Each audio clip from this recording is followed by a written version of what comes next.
As we come on the air here at the 6 o'clock hour, we're continuing to follow this breaking news out of St. Paul. This is a live picture of the scene at this hour. You can see multiple fire crews still battling to put out this flames at this massive fire at an apartment building in the St. Paul area. They got their ladder out, shooting from above, and multiple firefighters shooting water into the building as we speak. So at one point, though, the flames were so intense, firefighters had to get out of the building. We, of course, are going to check in with CeCe Gaines, who's been on the scene all morning long for an update. The good news is everyone's out. Yes. So we have to start with that. Everyone got out. Yeah, quite the fight ahead for those firefighters this morning. Again, CeCe's on the scene. We're going to talk to her in a few minutes. But first, let's check in with meteorologist John Ziegler for a look at our forecast here on this Wednesday. Yes, we are gearing up for that cold air. I think that is the story, and we'll have a lot of 1-inch events here leading up to the cold air. Today, again, one of the 1-inch events, 23 degrees, waiting for that light snow. Light snow is coming in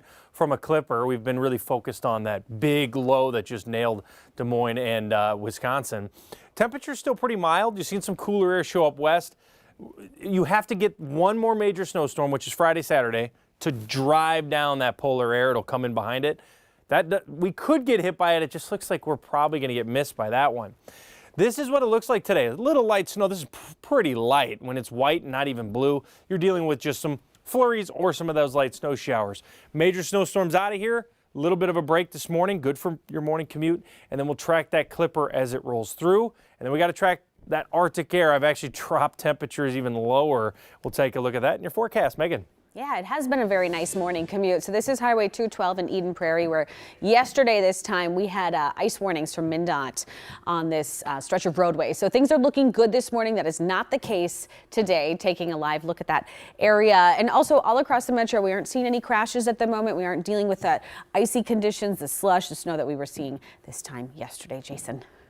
All right, Megan, thank you very much. So if you're just joining us now, we are on the scene of a major fire at an apartment building in St. Paul. Yeah, flames are still shooting from the building. We've heard reports of people actually jumping out of their windows to safety. So this is all happening in the 900 block of University Avenue West in St. Paul. CeCe Gaines has been on the scene all morning long. CeCe, any updates?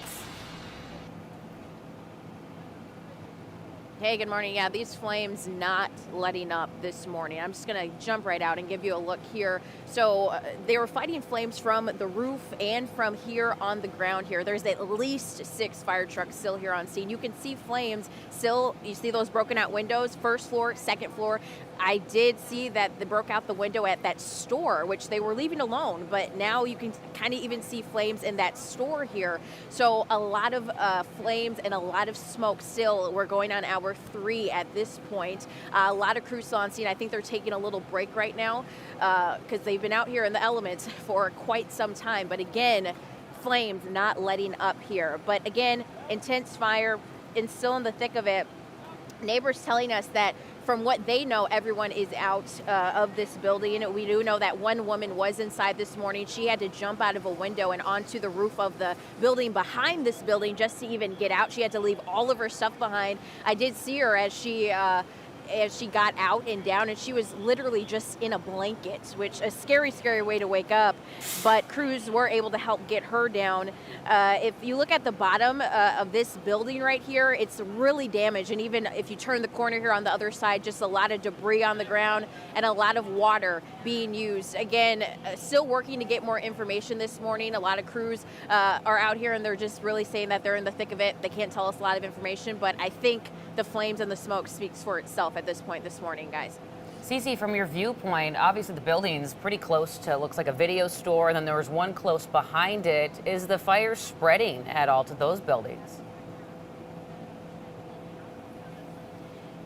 Yes, and so, right, what I mentioned, I do believe that the flames are kind of going down into the storefront at this point. It was just in this building, kind of at the second floor, but now we're seeing flames on floor 1 and in that store that's right behind me as well. Not seeing too much on the opposite side of that building, but that is a vacant building, I do believe. So I think they're just really fighting it from all angles of this building.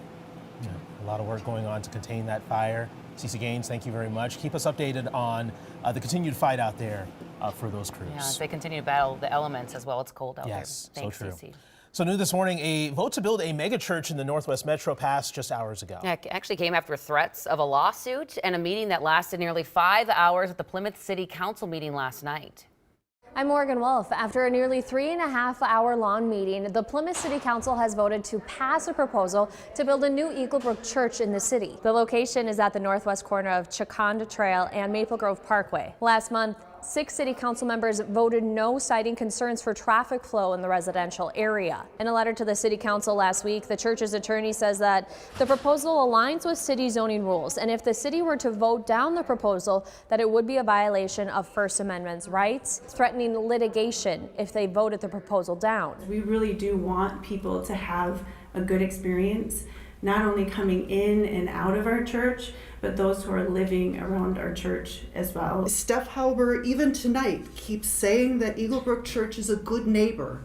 I have been fortunate to know many good neighbors in my lifetime, and I've yet to see a good neighbor try to sue their way into my neighborhood.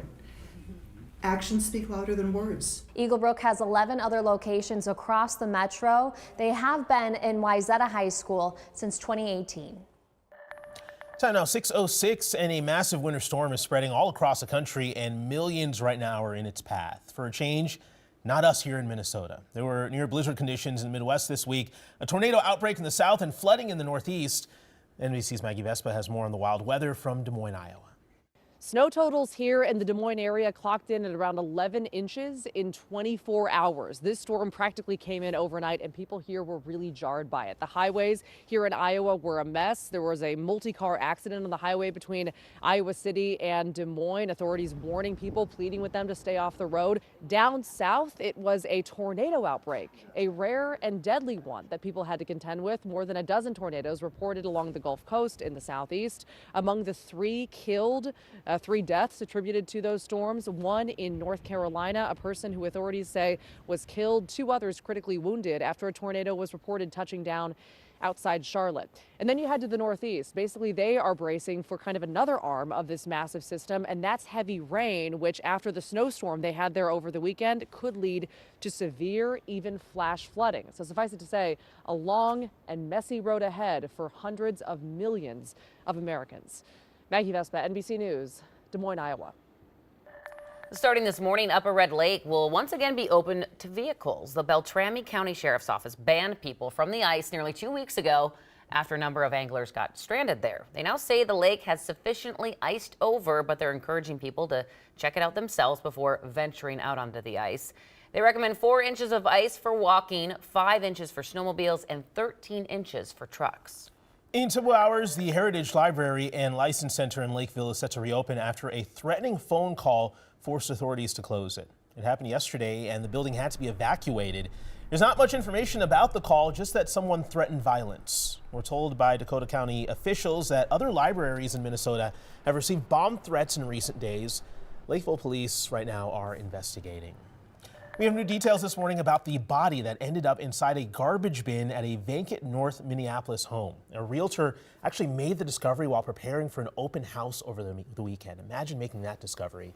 The victim is now identified as 51-year-old Reed Charles Johnson, a lifelong Minnesotan who died from several gunshot wounds. So far, there have been no arrests. Incredibly bizarre story. Well, the man arrested for shooting an 11-year-old in North Minneapolis is now facing federal charges. Investigators say James Turner was caught on camera firing several rounds from an AR-15 style weapon on New Year's Day. One of the bullets hit Laneria Wilson in the face as she went to her window to see what was happening. Wilson has been through surgery to remove the bullets and is expected to be okay. Well, there could be some disruptions at MSP Airport this afternoon. Flight attendants who work at Sun Country Airlines plan to picket in about 8 hours. The flight attendants are represented by Teamsters Local 120. They say they're demanding a fair contract and better wages. According to the union, the flight attendants plan to highlight how their wages fall below the industry standard. This is video from a similar picket that happened last February. So it's true, we haven't had a lot of snow so far, but there's still a lot of winter left. So that's why we need to tell you about a big need in Hennepin County. Senior Community Services say they need volunteer shovelers to help clear driveways and sidewalks for older adults. So this past October, when we had that short-lived snow on Halloween, more than 200 local seniors were looking and waiting for help. Since then, there have been 50 new volunteers to sign up, but many more are needed. So if you have the time, step up and volunteer. And yes,